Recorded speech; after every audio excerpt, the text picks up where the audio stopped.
પહાડથી મેદાન સુધી આકાશી આફત, મુશળધાર વરસાદથી ઉત્તર પ્રદેશના અનેક શહેરમાં જનજીવન પ્રભાવિત, તો પહાડી વિસ્તારમાં ભૂસ્ખલનથી રસ્તા બંધ.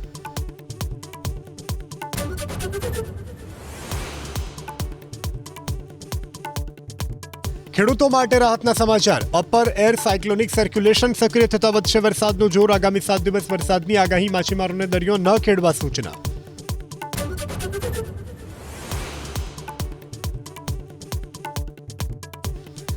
મુખ્યમંત્રીની અધ્યક્ષતામાં આજે રાજ્ય સરકારની કેબિનેટ બેઠક. વરસાદ ખેંચાતા ઊભી થયેલી સ્થિતિ, ખાતરના ઉપલબ્ધ જથ્થા અને તપાસ અંગે થશે ચર્ચા.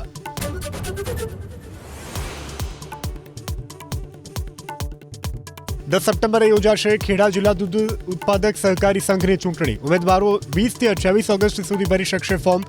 12 સપ્ટેમ્બરે જાહેર થશે ચૂંટણીનું પરિણામ.